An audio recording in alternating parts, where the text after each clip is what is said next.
જૂન બપોરે 1:38 અમદાવાદના Sardar Vallabhbhai Patel international airport પરથી અમદાવાદથી લંડન જઈ રહેલી air India flight number AI-171 એ ટેક ઓફ થાય છે અને આ ટેક ઓફ થતાની પહેલાં આ ફ્લાઇટની અંદર 242 જેટલા મુસાફરો સવારી કરી રહ્યા હોય છે. હજી તો અમદાવાદનું આકાશ તેમને પાર નહોતું કર્યું ત્યાં અમદાવાદની જ BJ મેડિકલ કોલેજના કેમ્પસ સાથે આ ફ્લાઇટ ક્રેશ થાય છે અને ક્રેશ થવાની સાથે જ 241 જેટલા લોકોનું આમાં મૃત્યુ થાય છે. હજુ પણ કેટલાક લોકોના પરિવારજનો પોતાના સ્વજનોના મૃતદેહ મેળવવાની રાહ જોઈ રહ્યા છે ત્યારે અકસ્માતમાં મૃત્યુ પામેલા લોકોના DNA ટેસ્ટની પ્રક્રિયા હજુ પણ ચાલુ છે. જેમ જેમ DNA પ્રક્રિયા પૂરી થતી જાય છે તેમ તેમ પરિવારોને પોતાના સ્વજનોના મૃતદેહ સોંપવામાં આવી રહ્યા છે. ત્યારે અરવલ્લી જિલ્લાના યુવતી જયશ્રીબેન કે જેઓ હજી પોતાના લગ્નને માત્ર 3 જ મહિના થયા હતા અને પોતાના પતિને મળવા માટે જ્યારે તેઓ લંડન જઈ રહ્યા હતા તેવામાં ઘટનામાં તેમનું પણ મૃત્યુ થાય છે અને આ મૃત્યુના સમાચાર સાંભળતા આખું ગામ શોકમાં ફેરવાઈ જાય છે. પણ જ્યારે તેમનો પાર્થિવ દેહ આજે જ્યારે વતનમાં પહોંચ્યો ત્યારે આખું ગામ હિબકે ચડ્યું હતું. નમસ્કાર, આપ જોઈ રહ્યા છો ન્યૂઝ રૂમ. આપની સાથે છું કૃણાલ આહિર.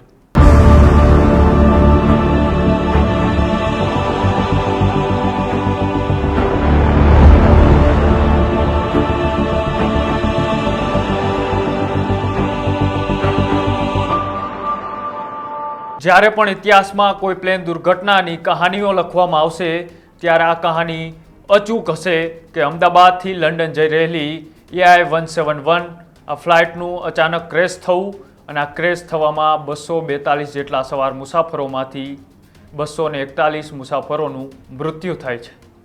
આ ઘટનામાં જ્યારે સવાર એ તમામ મુસાફરો કોઈના કોઈ સપના સાથે આ ફ્લાઇટમાં મુસાફરી કરી રહ્યા હતા. કોઈ પોતાના ભવિષ્ય માટે વિદેશ જઈ રહ્યું હતું, કોઈ ભણવા માટે વિદેશ જઈ રહ્યું હતું, તો કોઈ પોતાના પરિવારને પહેલીવાર મળવા માટે આ ફ્લાઇટમાં મુસાફરી કરી અને વિદેશ જઈ રહ્યું હતું.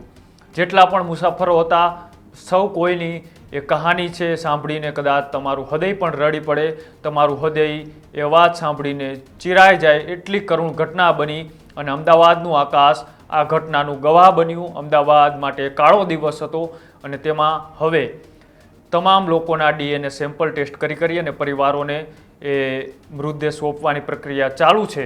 ત્યારે આજે અરવલ્લી જિલ્લાના જે 3 વ્યક્તિઓ આ પ્લેન દુર્ઘટનામાં મૃત્યુ પામ્યા હતા તેમાંના એક જયશ્રીબેન પટેલનો પણ મૃતદેહ આજે DNA પરીક્ષણમાં મેચ થયો. ત્યારબાદ વહેલી સવારે અમદાવાદ સિવિલ હોસ્પિટલથી આ મૃતદેહને પરિવારજનોને સોંપવામાં આવ્યો.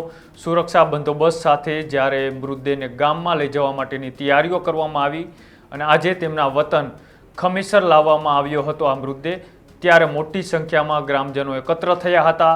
સબવાહિનીમાં રહેલા મૃતદેહ પર લોકોએ પુષ્પવર્ષા કરી અને શ્રદ્ધાંજલિ પણ અર્પણ કરી હતી.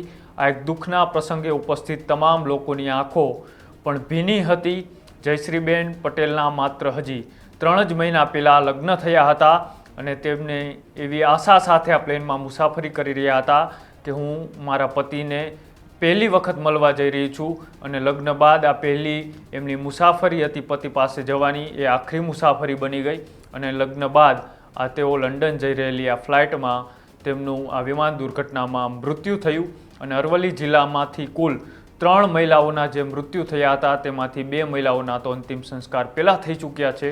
પણ જ્યારે જયશ્રીબેન પટેલના મૃતદેહને ખીમસર તેમનું ગામ છે ત્યાંથી હવે તેમની સાસરી એટલે ડુંગરવાડા લઈ જવામાં આવશે જ્યાં તેમની અંતિમ વિધિ કરવામાં આવશે. અને જ્યારે આ તેમનો પાર્થિવ દેહ પોતાના વતને પહોંચ્યો ત્યારે આખું ગામ હિબકે ચડ્યું હતું. આ કરુણ દ્રશ્યો સર્જાયા હતા. જુઓ શું થયું હતું આ ગામમાં કરુણ દ્રશ્યો સાથે પરિવારમાં કેવો શોકનો માહોલ હતો. આજે અહીં અમારી ખંભીસરની દીકરી જયશ્રીબેન પટેલ, ખંભીસરના પટેલ મુકેશભાઈ અને મીનાબેનની દીકરી હતી. ખૂબ લાડવાળી દીકરી, એને ખૂબ લાડમાં રાખી અને મા બાપે ગરીબ પરિવાર હતો છતાં પણ ખૂબ સારી રીતે ઉછેરી હતી. એને સાયન્સ સુધી, જીમ્નેટિક સાયન્સ સુધી ભણાવી છે. નોકરી કરતી હતી. એના લગ્ન હમણાં 3 મહિના પહેલાં થયેલા અને આ વિમાન ક્રેશમાં એ દીકરી જ્યારે એક્સપાયર થઈ ગઈ ત્યારે આખા ગામમાં ખૂબ શોકની લાગણી વ્યક્ત થતી હતી. આખું ગામ એ દિવસે આખા ગામમાં કોઈ દિવસે ખાવાનું પણ બનાવ્યું નહોતું, એટલો શોક હતો. અને આજે એનો મૃત્યુ 9 દિવસે એમને મળ્યો છે. 9 દિવસે મળ્યા પછી આજે અહીં ખંભીસર મુકામે લાવ્યા છે અને એની સાસરી ડુંગરવાળા થાય છે, ત્યાં ડુંગરવાળા મુકામે એને લઈ જવાની છે. અને આજે અમારા 7 ગામ આજુબાજુના પાટીદારો ગામ બધા ભેગા થઈ એકત્ર થઈ અને શોક શ્રદ્ધાંજલિ આપવા માટે મળ્યા છીએ. અને થોડા દિવસમાં એની કાલે 10મો દિવસ છે, આજે 9મો દિવસ છે. થોડા દિવસમાં એને વિધિ અમે ચાલુ કરીશું, કારણ કે 9 દિવસે અમે ડેડ બોડી મળી છે, એટલે અમે વધુ પડતું કશું કરી શકીએ એમ નથી.